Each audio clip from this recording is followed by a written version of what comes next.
여러분, 믿을 수 있으시겠어요?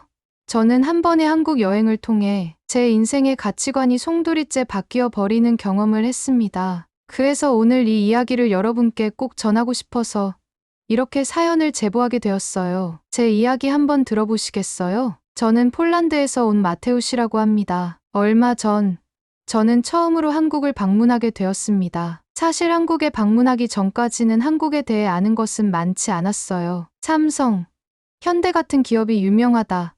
케이팝이 전 세계적으로 인기가 많다 정도였죠. 하지만 이번 한국 여행은 저의 인생의 가치관을 송두리째 바꾸어 놓았습니다. 저는 폴란드 크라쿠프에서 태어나고 바르샤바에서 대학을 졸업했습니다. 폴란드는 유럽의 중심부에 위치해 있지만 그 위치 때문에 오랜 세월 전쟁과 외세의 지배를 겪어야 했습니다. 18세기 말 폴란드는 러시아, 현재는 독일의 땅이 된 프로이센, 오스트리아에 의해 세 차례에 걸쳐 분할되었고 123년 동안 지도에서 사라졌습니다. 우리 민족은 독립을 되찾기 위해 수많은 혁명을 일으켰지만 강대국들의 탄압으로 번번이 실패했죠. 20세기에 들어와서도 폴란드는 고난의 연속이었습니다. 2차 세계대전 당시 폴란드는 독일과 소련에 의해 동서로 나뉘어 점령당했고 1944년 바르샤바 봉기 이후 도시 전체가 폐허가 되었습니다. 전쟁이 끝난 후에는 소련의 영향 아래 공산주의 체제가 강요되었고 우리는 오랜 시간 자유를 억압당해야 했습니다. 1989년 민주화 혁명을 통해 공산주의를 무너뜨리고 시장 경제를 도입했지만 그럼에도 불구하고 부정부패와 경제 불균형 같은 문제들은 여전히 해결해야 할 숙제로 남아 있습니다. 그런데 이런 폴란드의 역사를 되돌아보면 저는 자연스럽게 한국이라는 나라를 떠올리게 되었습니다. 한국 역시 수많은 외세의 침략을 받아왔고 20세기에 들어와서는 일본의 식민 지배를 겪었습니다. 해방 후에는 곧바로 한국전쟁이 발발하며 온 국토가 초토화되었고 휴전이 된 이후에도 독재와 군사 정권을 거치며 힘든 시기를 보냈습니다. 이렇게 암담한 역사를 가지고 있는 한국이지만 그럼에도 한국은 눈부신 경제 발전을 이루었고 민주주의까지 정착시키며 이제는 전 세계적으로 인정받는 국가가 되었습니다. 저는 이 부분에서 우리 폴란드와 한국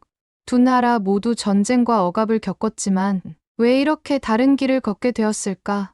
라는 궁금증이 생겼고 이 질문의 답을 찾고 싶었습니다. 그렇게 해서 저는 한국을 직접 방문하기로 결정했고 한국에 도착해서 직접 제 눈으로 마주하게 된 한국의 모습들은 정말 상상 이상으로 믿기 어려운 광경이었습니다. 밤에도 밝게 빛나는 도시, 최첨단 기술, 질서 정연한 거리, 어디서든 들려오는 케이팝 음악, 이 모든 것들을 실제로 본 저는 너무 놀라 할 말을 잃었어요. 저 역시 폴란드 대도시인 크라쿠프나 바르샤바에서도 살아봤지만 한국의 대도시는 폴란드의 대도시와는 전혀 차원이 달랐습니다. 발전된 한국의 모습을 보면서 이곳이 정말 전쟁을 겪었던 나라가 맞는지 스스로도 몇 번이나 질문을 던졌는지 모르겠어요. 그렇게 저는 한국의 발전 비결을 알기 위해 한 대학교에서 열린 한국의 경제기적 강연에 참석하게 되었습니다. 강연을 진행한 교수님은 한국이 어떻게 세계적인 경제 강국으로 성장할 수 있었는지를 설명해 주셨습니다. 한국의 발전에서 가장 중요한 요소는 교육이었습니다. 1950년대 전쟁 직후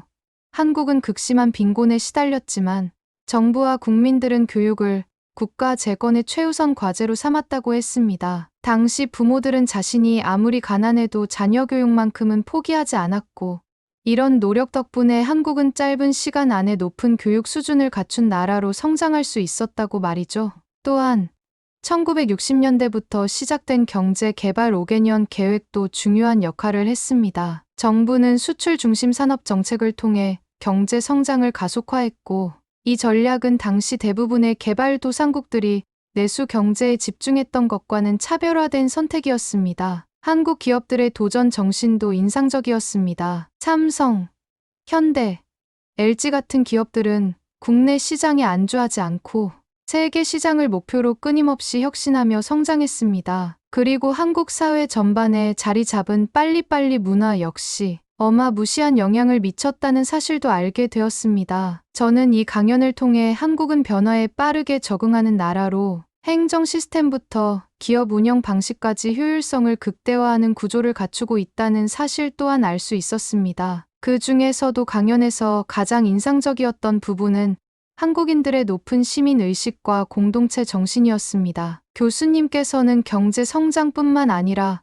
국민들이 공공질서를 지키고 서로를 신뢰하는 문화가 자리 잡으면서 사회 전체의 발전이 가능했다고 했어요. 저는 한국에서 지내는 동안 그 말이 사실이라는 것을 여러 번 체험할 수 있었습니다. KTX 같은 고속철도는 정시에 출발하고 지하철은 몇 분마다 도착하며 모든 대중교통이 IT 기술과 결합되어 편리하게 운영되고 있었기 때문이죠. 폴란드에서는 기차가 지연되는 일이 너무나도 흔하고 대중교통 시스템이 상대적으로 효율적이지 못한 경우가 많거든요.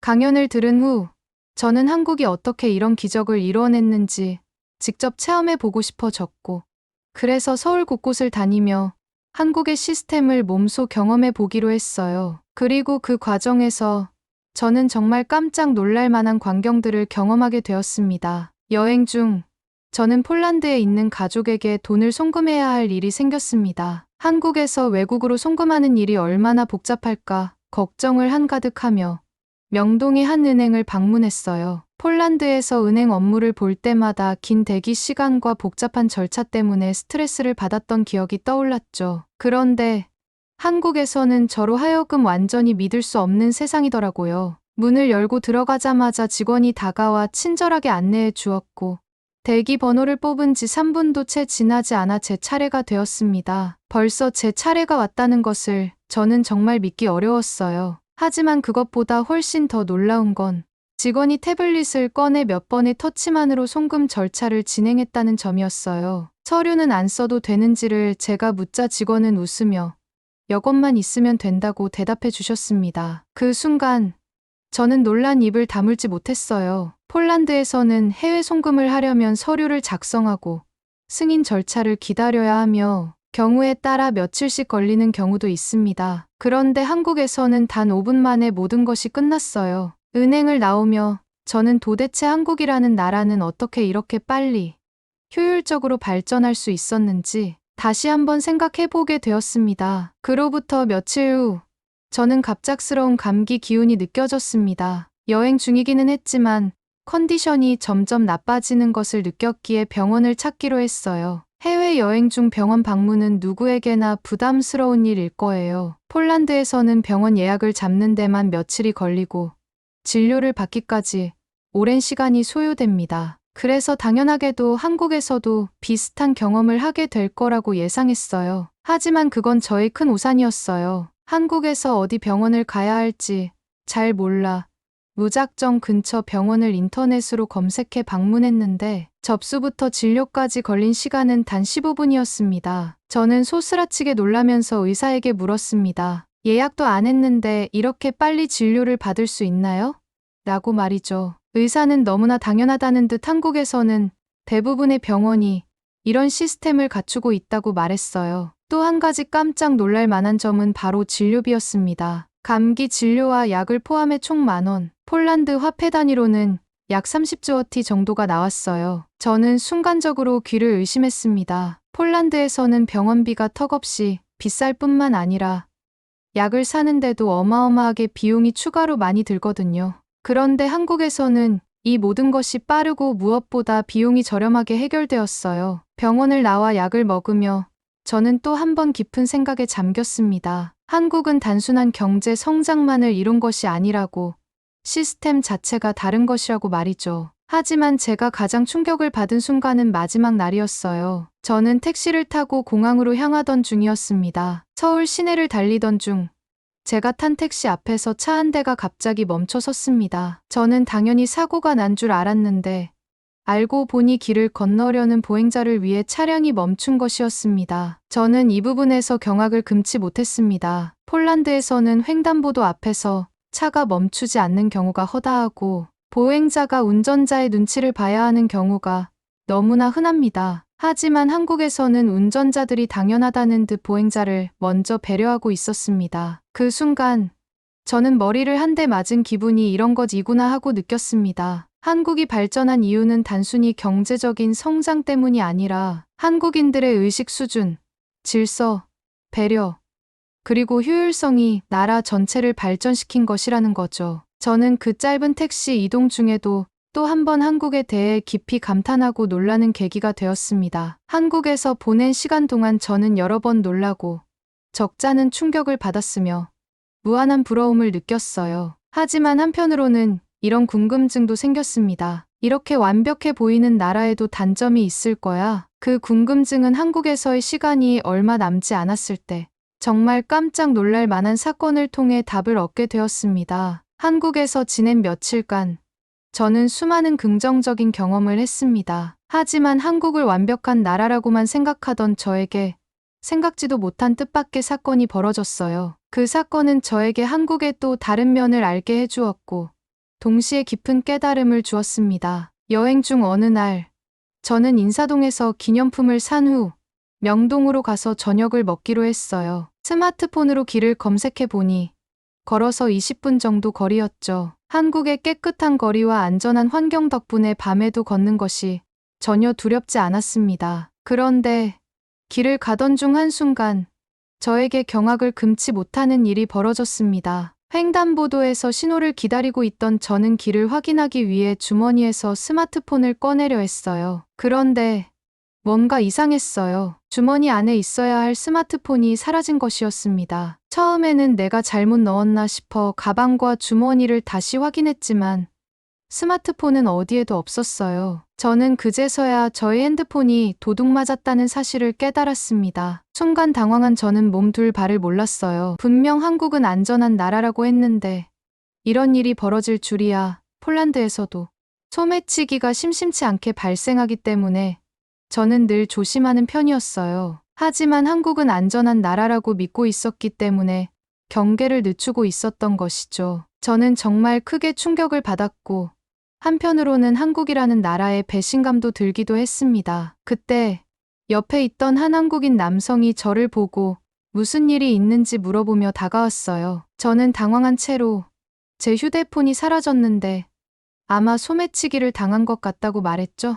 그 말을 들은 그는 당장 경찰에 신고해야 한다며 저를 근처 가까운 파출소로 안내해 주었어요. 경찰서에 도착하자 한국 경찰들은 굉장히 신속하고 친절하게 대응해 주었습니다. 제 이야기를 들은 후 경찰관 한 분이 혹시 이 근처에서 분실 폰 신고가 들어온 게 있는지 확인해 보겠다고 말했어요. 그리고 몇 분 후 저는 소스라치게 놀랄 수밖에 없었어요. 제 스마트폰이 이미 한 시민에 의해 경찰서에 접수되었다는 것이었습니다. 알고 보니 저희 스마트폰은 소매치기를 당한 것이 아니라 제가 길을 걷다 떨어뜨려 잃어버린 것이었고 제 스마트폰을 주운 한 시민이 근처 경찰서에 맡겨 두었던 것이었어요. 그리고 한국 경찰은 분실물 관리 시스템을 통해 빠르게 제 스마트폰을 찾아준 것이었죠. 저는 잠시나마 한국에서 나쁜 경험을 했다고 생각했던 것에 대해 미안한 감정을 느꼈고 동시에 친절한 시민분과 경찰들의 도움에 감격해서